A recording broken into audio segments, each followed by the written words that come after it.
Halo semuanya, kami dari kelompok 4 Agama Kristen Protestan dan hari ini kami akan melakukan edukasi mengenai kerukunan antar agama. Namun sebelum kami mulai, kami akan memperkenalkan diri terlebih dahulu. Nama saya adalah Samuel Alexius Marcelli dari Fakultas Kedokteran dengan NIM 11125-1159. Perkenalkan, nama saya Brian Wijaya dari Fakultas Kedokteran dengan NIM 11125-1119. Perkenalkan, saya Bintang Putra Pamungkas dari Fakultas Kedokteran dengan NIM 11125-1028. Perkenalkan, nama saya Jacqueline dengan NIM 14225-1313 dari Fakultas Ekonomi dan Bisnis. Perkenalkan, aku Davina Gloria Heriawan dari Fakultas Kedokteran, Prodi Kedokteran dengan NIM 111251270. Perkenalkan, saya Ansari Grisha Fiksi dengan NIM 11125-1125 dari Fakultas Kedokteran. Perkenalkan, nama saya Matthew Widoko Harjo dari Fakultas Kedokteran Gigi dengan NIM 12125-36. Perkenalkan, nama saya David Agus Christian Gultom dengan NIM 423251052 dari Fakultas Vokasi. Halo Kak. Ya, selamat siang. Iya, selamat siang juga. Izin mengganggu waktu sebentar ya Kak. Di sini kami dari kelompok 4 Agama Kristen ingin menjelaskan dan mengedukasi kepada Kakak tentang materi kerukunan antar umat beragama. Apakah Kakak bersedia? Boleh, silahkan. Kalau itu kami akan menjelaskan materi tersebut dimulai dari definisi dari apa itu kerukunan antar umat beragama. Pertama adalah definisi kerukunan antar umat beragama. Jadi kerukunan antar umat beragama adalah kondisi di mana umat beragama saling menerima, menghormati, dan bekerja sama dalam kehidupan sosial, menjadikan perbedaan sebagai titik tolak untuk membina kehidupan yang damai dan harmonis. Selanjutnya bisa dijelaskan oleh teman saya. Ya, selanjutnya adalah agama di Indonesia. Ada beberapa agama di Indonesia, yang itu Islam, Kristen Protestan, Kristen Katolik, Hindu, Buddha, dan Konghucu. Ada beberapa penggayat kepercayaan di Indonesia, yaitu Kejawen, Marapu, dan Sunda Wiwitan.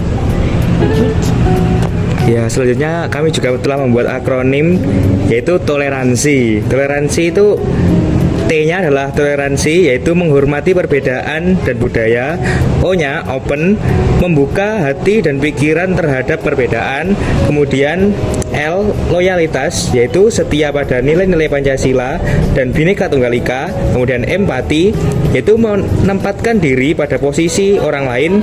Respect, menghargai setiap agama. Antisipasi, mencegah konflik dan menyelesaikan masalah secara damai. Kemudian ada nasionalisme, yaitu menjunjung tinggi nilai cinta tanah air.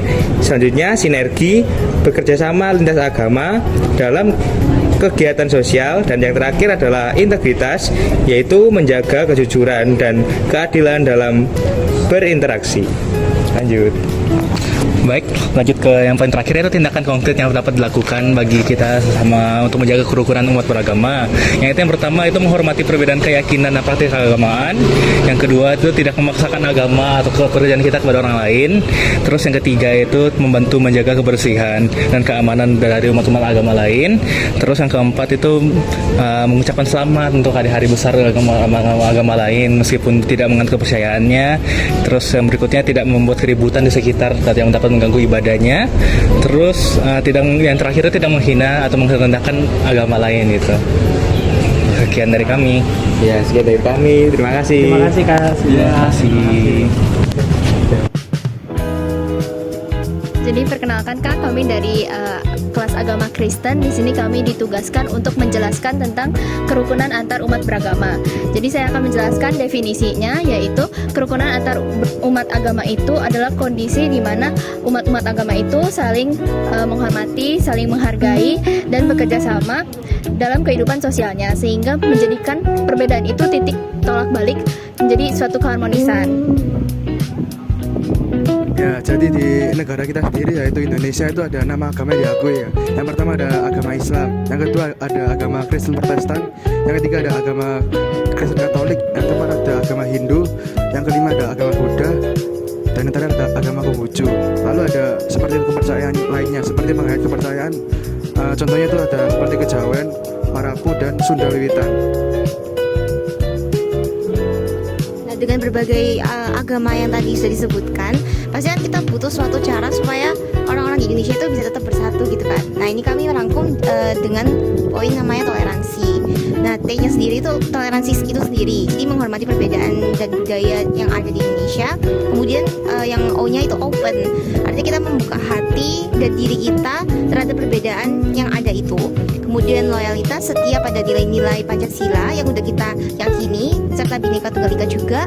Lalu ada empati, menempatkan diri kita pada posisi orang lain. Kemudian ada respect, menghargai setiap agama dan budaya yang ada. Kemudian ada antisipasi, mencegah konflik.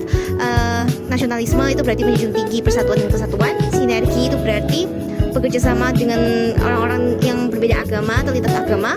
Kemudian yang terakhir ada integritas, artinya kita menjaga kejujuran dan keadilan yang dalam berinteraksi dengan mereka. Nah baik, mungkin terakhir ini kita ada beberapa tindakan konkret ya, kayak apa yang bisa kita lakukan untuk merealisasikan ide atau gagasan ini. Nah mungkin tadi dari awal, dari definisi ya, definisi terus ada apa saja agamanya, dan yang terakhir itu apa saja mungkin bisa kita lakukan atau ide-ide itu cukup umum, dan saya yakin pasti kakak atau mas-mas sudah sangat tahu gitu. Jadi mungkin cuma sekedar refresh dikit saja ya, beberapa dari tindakan yang dinyatakan konkret dan dapat kita lakukan secara sederhana. Contohnya menghormati perbedaan keyakinan dan praktek keagamaan. Terus ada tidak memaksakan agama atau keyakinan kepada orang lain, membantu menjaga kebersihan dan keamanan rumah ibadah agama orang lain, mengucapkan selamat pada hari besar agama lain, tidak membuat keributan di sekitar rumah ibadah, dan tidak menghina atau merendahkan agama yang diyakini orang lain, dan ada banyak lain-lainnya. Nah ini di sini mungkin kedengarannya kayak agak sangat sederhana dan apa yang perlu diedukasi kembali, yaitu karena ada akhir-akhir ini kita banyak mendengar atau mendapatkan kasus-kasus diskriminasi antar agama. Nah mungkin kalau di daerah kita sendiri tidak sebanyak itu, namun ini hanya sekedar aksi ya precaution aja, bukan hanya untuk masyarakat, namun juga untuk kami sendiri para presenter. Mungkin itu sekian dari kami. Terima kasih banyak kak. Apakah ada yang ingin ditanyakan? Sudah cukup jelas. Oke, makasih banyak mas. Sekian dari kelompok 4. Terima kasih.